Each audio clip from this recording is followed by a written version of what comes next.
El viento del norte cruzó el continente aquella mañana con un peso antiguo, casi ritual, como si llevara en sus corrientes la memoria de un siglo entero que se negaba a seguir enterrado. Era 27 de noviembre de 2025 y sobre México y Canadá descendía un silencio denso, premonitorio. Un silencio que antecede únicamente a las decisiones que alteran el curso del mundo. Ese día, sin fanfarria, sin discursos grandilocuentes, sin banderas ondeando ante cámaras, ocurrió lo imposible. Dos naciones históricamente moderadas, diplomáticas, prudentes, colocaron una bomba cuidadosamente calibrada en el corazón geopolítico de Norteamérica. No era metáfora, era justicia acumulada, comprimida, lista para estallar en los pasillos del derecho internacional. Mientras Washington amanecía creyendo que la historia seguiría obedeciendo sus líneas, Canadá abrió una puerta que llevaba casi 2 siglos sellada. Una puerta que brillaba con la luz tenue de los archivos olvidados, mapas centenarios, informes militares británicos, correspondencia diplomática que nunca debió ver la luz del día. Y México, con una serenidad fría, con la paciente determinación de quien ha esperado demasiado, tomó entre sus manos esa llave. Porque era una llave, sí, pero también un filo. El filo que rasga un tratado, que abre heridas, que expone verdades enterradas debajo de bibliotecas polvorientas y discursos impostados sobre amistad bilateral.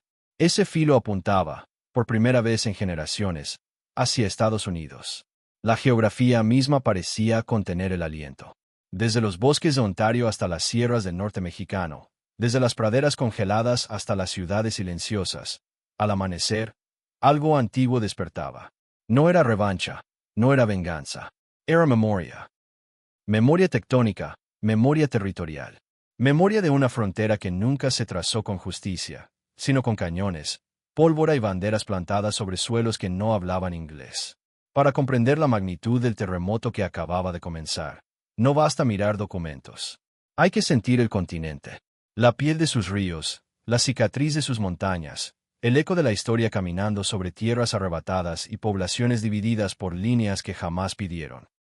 Porque todo comenzó allí, en 1848. Un México joven, exhausto, invadido, obligado a negociar, mientras la sombra de un ejército enemigo se posaba sobre su capital. La tinta del Tratado de Guadalupe Hidalgo cayó sobre el papel como sangre sobre nieve fría, inevitable, irrefutable. Más de la mitad del territorio nacional. Más de 2 millones de kilómetros cuadrados entregados no por voluntad, sino por California, Arizona, Nuevo México, Nevada, Utah y partes de Colorado, la fractura más profunda de nuestra historia, la herida que generaciones enteras aprendieron a nombrar con rabia contenida y resignación amarga. Durante 175 años nos dijeron que era irreversible, que la historia estaba escrita, que la justicia tenía fecha de caducidad. Pero la historia nunca se resignó. La historia, cuando no se cierra con justicia, fermenta. Cuando Claudia Sheinbaum habló por primera vez de soberanía como una fuerza viva, no un discurso, no una bandera, sino un organismo que respira, muy pocos entendieron que estaba anunciando un cambio de era. Desde sus primeros días, algo se movía en las sombras. Equipos legales reunidos en cuartos sin ventanas. Historiadores rastreando archivos olvidados. Diplomáticos tejiendo alianzas invisibles. Documentos pasando de mano en mano como piezas de un rompecabezas que solo unos cuantos sabían que existía. Y hoy, esa obra silenciosa reveló su explosión. Porque Canadá no entregó simples mapas. Entregó un nuevo campo de batalla. Un tribunal, una corte. Un espacio donde la fuerza no porta fusiles, sino argumentos. Donde las invasiones no se justifican por discursos heroicos, sino se cuestionan con pruebas. Pruebas que llevaban décadas aguardando, envueltas en papel amarillento, impregnadas del olor a polvo frío de archivo imperial. Los ingenieros militares del Imperio Británico, una potencia sin interés en aquella guerra, dibujaron con la precisión de cirujanos lo que veían: cordilleras, ríos, caminos, marcas naturales que delineaban un país que no coincidía con el trazado final impuesto por Estados Unidos. Y lo más poderoso, correspondencia diplomática europea confirmando lo que la memoria mexicana siempre supo, que el tratado no fue un acuerdo. Fue un ultimátum, una firma bajo amenaza, un aceptan o caen. Esos documentos hoy son dinamita jurídica. Y Canadá lo sabe. Lo entregó con la mano tranquila del clérigo que revela un pecado ancestral. Lo entregó no por altruismo, sino porque también está cansado del peso asimétrico del gigante del sur. Cansado de aranceles, de presiones, de imposiciones disfrazadas de cooperación. Canadá no levantó la voz, pero colocó la evidencia sobre la mesa. Un gesto quirúrgico, elegante, letal. México tomó esa evidencia y la convirtió en algo aún más grande. Una estrategia. Y la estrategia no nació ayer. Se preparó como se preparan las campañas más complejas, en silencio. Con juristas, con historiadores, con analistas del derecho internacional que conocen cada grieta del sistema legal global. México no busca cambiar fronteras. Busca algo más. Reconocimiento, reparación, dignidad. La admisión formal de que el mundo no es tan limpio como los libros de texto estadounidenses lo narran, que la justicia no puede enterrarse simplemente porque incomoda. La presidenta Sheinbaum lo entendió desde el inicio. La soberanía del siglo XXI ya no se defiende solo con ejércitos, ni con petróleo, ni con tratados comerciales. Se defiende con memoria, con verdad, con el valor de nombrar lo innombrable. Y al hacerlo, México cambió su postura en el continente. Dejó de ser el vecino moderado y se convirtió en el actor que redefine el tablero, no con amenazas, sino con hechos, con documentos, con pruebas que rompen la narrativa dominante y obligan al mundo a mirar lo que había decidido ignorar. Pero lo verdaderamente extraordinario no es solo la acción mexicana. Es la sinergia, la alianza silenciosa, la convergencia de dos naciones que por primera vez decidieron que la única forma de equilibrar el poder con Estados Unidos era hacerlo juntos. UNEJ, Ottawa, Ciudad de México. Un bloque jurídico, una alianza diplomática capaz de mover el centro de gravedad del continente. Washington despertó pensando que el mundo seguía bajo sus reglas. Pero ese amanecer había cambiado las reglas para siempre y la tormenta apenas comienza. El continente se quedó suspendido en un extraño estado de quietud, como si la propia tierra percibiera que algo sagrado estaba siendo desenterrado. Los inviernos canadienses y los desiertos mexicanos compartieron un mismo pulso, una misma vibración profunda. No era coincidencia, era convergencia. Era el nacimiento de un nuevo eje, una línea invisible que unía Ottawa y Ciudad de México con una precisión que solo se da cuando la historia decide rehacerse. Porque lo que Canadá entregó no fue un gesto académico, sino un acto deliberado de arquitectura geopolítica. En noches silenciosas, en salas sin ventanas donde la luz blanca caía como un susurro, diplomáticos de ambos países se reunieron con la discreción de quienes saben que el ruido es enemigo de la grandeza. Mapas desplegados sobre mesas de madera, cartas escritas con trazos de tinta que ya no existe, informes británicos que describían un continente que aún no se había repartido. Eran piezas dispersas de un rompecabezas imposible. Pero en manos de México dejaron de ser piezas. Se volvieron evidencia. México no actuó como un país herido, sino como un país que despierta. Sus juristas reconstruyeron la línea del tiempo con la paciencia de los antiguos astrónomos que trazaban constelaciones para comprender el destino. Estudiaron cada trazo, cada firma, cada contradicción en la narrativa estadounidense. Y cuando comprendieron que tenían en sus manos algo más grande que una disputa, algo que podía redefinir la noción misma de soberanía en el siglo XXI, entonces prepararon la jugada final. Llevar el caso ante la Corte Internacional de Justicia. La estrategia era brutal en su elegancia. México jamás pediría la devolución de territorios. No por debilidad, sino porque entendía que el verdadero poder no estaba en reclamar suelo, sino en reclamar verdad. En exponer ante el mundo que el tratado que definió la frontera de América del Norte nació de un acto de coacción militar, que los negociadores mexicanos firmaron frente a la sombra de cañones apuntados a su cabeza. Que la expansión territorial estadounidense no fue un accidente de la historia, sino una operación quirúrgica de conquista. Y lo más poderoso, que todo eso está documentado por terceros países. Canadá entregó la legitimidad, la validación externa, el testimonio de una potencia neutral del siglo XIX que vio todo, que registró todo, que escribió al margen de la historia oficial. Las palabras que hoy retumban como tambores: coerción, presión militar, alteración unilateral de líneas geográficas. Washington puede ignorar a México, pero no puede ignorar al Imperio Británico. En los pasillos de la Cancillería mexicana, cuando los primeros análisis confirmaron la autenticidad de los documentos, algunos diplomáticos sintieron una mezcla de vértigo y solemnidad. Era como sostener en las manos una reliquia prohibida, una pieza perdida de la historia del continente que al ser mostrada, obligaría al mundo a reescribir sus libros. Y sin embargo, lo más extraordinario seguía siendo la sincronía, porque Canadá no actuó solo por espíritu de justicia. Actuó por supervivencia estratégica.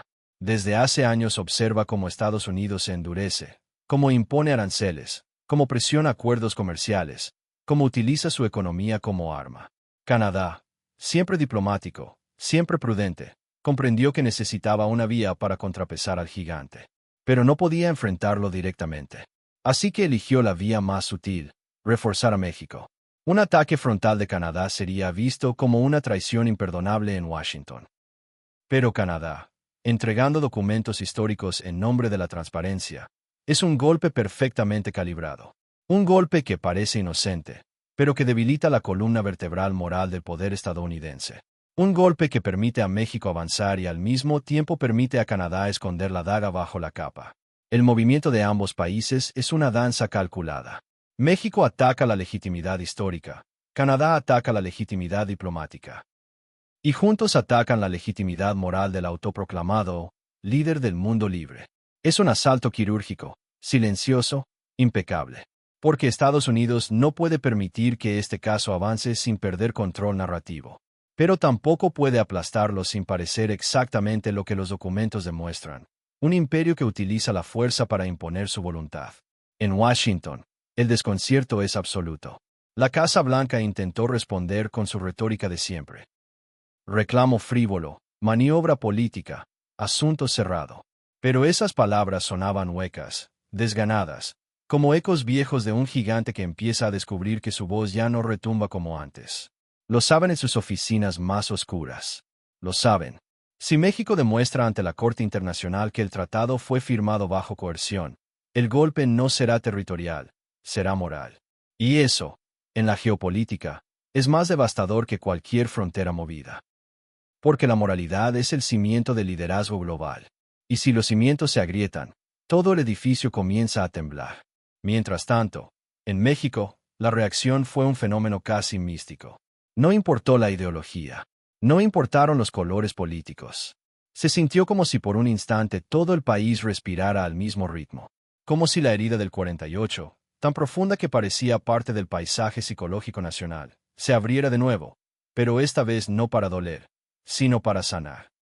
Para ser mirada de frente, para ser nombrada en voz alta en los foros más altos del mundo. La presidenta Sheinbaum sabía que estaba tocando la fibra más sensible del espíritu, la soberanía histórica. Pero no lo hacía para alimentar un nacionalismo vacío. Lo hacía para reescribir la posición del país en el tablero del siglo XXI. Para llevar a México del papel de socio menor al de actor determinante. Para demostrar que un país no necesita portaaviones ni armas nucleares para desafiar al poder. Necesita memoria, coherencia y estrategia. Por eso este movimiento no es una demanda, es un mensaje. Un mensaje para Estados Unidos, claro, pero también para América Latina, para Europa, para Asia, para África. Un mensaje que las injusticias del pasado no son intocables. Las heridas históricas aún pueden reclamar su voz. El derecho internacional no es un museo, es un arma. Y si se usa con inteligencia, puede derribar narrativas enteras. El mundo está mirando. China observa con ojos entrecerrados, sabiendo que cada grieta en la legitimidad de Estados Unidos es una oportunidad para expandir su influencia. Rusia sonríe imaginando titulares que utilizará para reforzar su narrativa antioccidental. Europa se divide entre el temor y la fascinación. Los países latinoamericanos sienten que un terremoto cultural avanza hacia ellos, uno que podría empujarlos a enfrentar sus propias heridas con Estados Unidos. Pero América del Norte. América del Norte es donde el cielo está cambiando de color. Porque este no es un conflicto militar. Es algo más profundo. Es el inicio de una guerra silenciosa por la verdad histórica. Una guerra donde la pólvora se llama evidencia. Donde las trincheras se cavan en tribunales.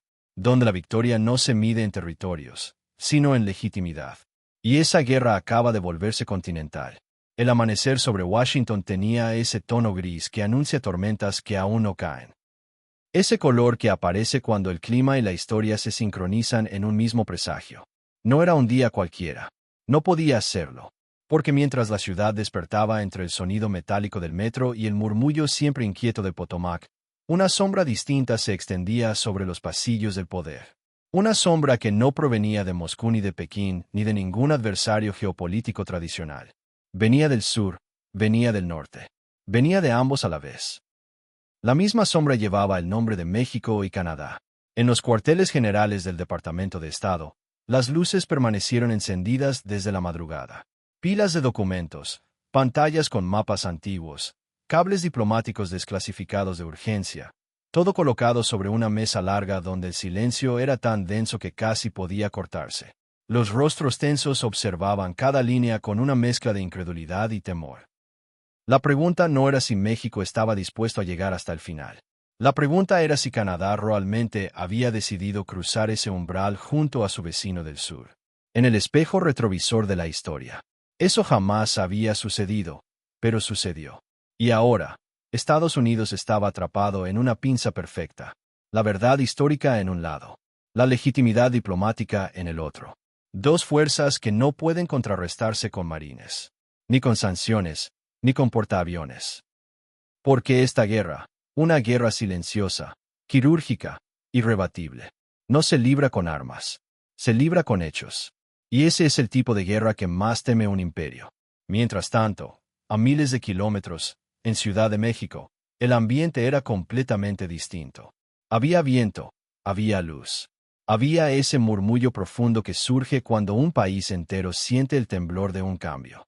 Los edificios del centro histórico parecían observar el momento. Con la seriedad de quien ha visto siglos de injusticias, invasiones, traiciones y renacimientos. En Palacio Nacional, la presidenta Sheinbaum caminaba con paso lento pero firme, como si cada metro que avanzaba resonara a través del tiempo. No era un desafío militar. No era un acto de rebeldía. Era una exigencia de verdad. Y en Ottawa, en edificios silenciosos donde la nieve se acumulaba sin ruido, diplomáticos canadienses seguían monitoreando la reacción del mundo. Con la calma precisa del arquero que sabe que su flecha ya dio en el blanco. La bomba había sido detonada. Lo que venía ahora era la onda expansiva. Porque ante la Corte Internacional de Justicia, el caso de México, respaldado por los documentos canadienses, no era solo un litigio. Era un espejo. Un espejo que obligará al mundo entero a mirar la historia con los ojos de quienes la vivieron, no de quienes la escribieron. Desde oficinas en Washington. Un espejo que mostrará que el poder no siempre tiene razón. Y que la razón, cuando se arma de pruebas, puede perforar cualquier fortaleza. El eje México-Canadá no surgió para cambiar fronteras. Surgió para cambiar narrativas. Y esa es la amenaza más profunda para Estados Unidos. Porque si México logra lo que nunca antes se había hecho, demostrar ante un tribunal global que un tratado emblemático nació de la coacción militar, entonces la imagen de Estados Unidos como defensor del orden mundial colapsará como un edificio cuya base ha sido corroída por décadas. Y eso no lo puede permitir. Pero también sabe que no puede detenerlo sin admitir que tiene miedo. La primera reacción en Washington será la presión económica. Aranceles, amenazas, insinuaciones de reescribir el TEMEC con dureza quirúrgica. Pero incluso sus propios analistas saben que sería una jugada torpe. La economía norteamericana está entrelazada como un sistema nervioso. Cortar una fibra sería paralizar al cuerpo entero. Ni Silicon Valley, ni Detroit, ni Texas pueden soportar un conflicto comercial abierto con México y Canadá en pleno 2025. La segunda reacción será la guerra legal. Contratar a los mejores historiadores, abogados y expertos del planeta para intentar desarmar el caso. Pero, ¿cómo se defiende un tratado firmado bajo ocupación militar? ¿Cómo se argumenta que un ejército estacionado en la capital de un país no constituye presión?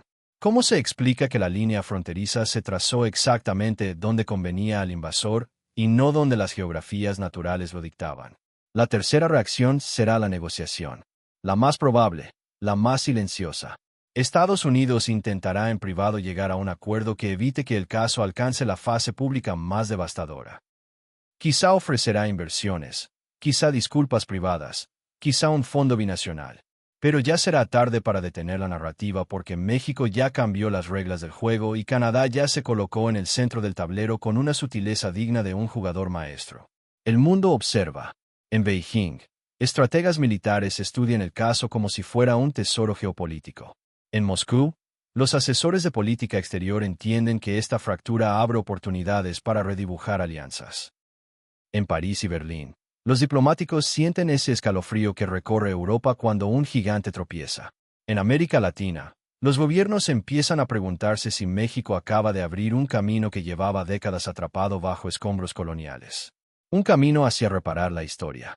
Pero nada de eso importa tanto como lo que está ocurriendo en las dos naciones que detonaron esta revolución silenciosa. En Canadá, este movimiento no es solo diplomacia, es emancipación. Es un acto de autoafirmación frente a un vecino que durante décadas tomó su prudencia por debilidad. Es un recordatorio de que la fuerza no solo se expresa con ejércitos, sino con precisión moral. En México, este movimiento es algo más profundo. Tiene la textura de un ritual, la resonancia de un acto que se siente en los huesos del país. Por primera vez, la herida del 48 no es un símbolo de derrota, sino un instrumento de poder. No es un llanto del pasado, es un arma del presente. Y mientras el mundo debate y los mercados tiemblan y los analistas en Washington se desgastan intentando entender cómo se llegó a este punto, algo fundamental ocurre en el espíritu del continente. Por primera vez en casi 2 siglos, los vecinos de gigantes se han mirado entre sí y han descubierto que unidos no solo son fuertes, son inevitables. El eje México-Canadá es apenas el inicio. Es la primera exhalación de un continente que empieza a sacudirse las cadenas invisibles del siglo XIX. Es la señal de que el mundo ya no gira alrededor de una sola potencia, sino alrededor de la verdad, de la memoria y de la dignidad de las naciones que se atreven a reclamar su historia. Y cuando una nación despierta, su voz retumba más fuerte que cualquier cañón. Porque la soberanía, cuando se vuelve consciente de sí misma, se convierte en un terremoto, uno que ningún imperio puede detener. Y así, mientras el continente entero contiene la respiración, la historia se curva hacia un punto de no retorno. No hay marcha atrás, no hay silencio posible, no hay diplomacia tibia que pueda apagar la chispa que hoy recorre Norteamérica. Como un rayo abierto entre montañas, México y Canadá no solo abrieron una causa legal, abrieron un tiempo nuevo. En este instante, en este mismo segundo, millones de miradas giran hacia Washington a la espera de un temblor político que ya comenzó. Porque cuando la verdad se libera, ya no obedece fronteras. Cuando la memoria despierta, ninguna potencia puede contenerla. Y cuando dos naciones deciden dejar de inclinar la cabeza, el mundo entero debe aprender a mirar de nuevo el mapa y su propia historia. Lo que viene no será simple, no será rápido, no será amable, pero será inevitable. Porque esta demanda no es un capricho, es un eco. Un eco que nació en 1848, que cruzó océanos, que sobrevivió a imperios, que atravesó 2 siglos y que hoy resuena como un trueno sobre la Corte Internacional de Justicia. El mundo está a punto de presenciar algo que creímos imposible: la corrección moral de un continente. Un continente que fue marcado por la fuerza y que ahora exige ser reescrito por la verdad. La historia ha despertado y ya no piensa volver a dormir.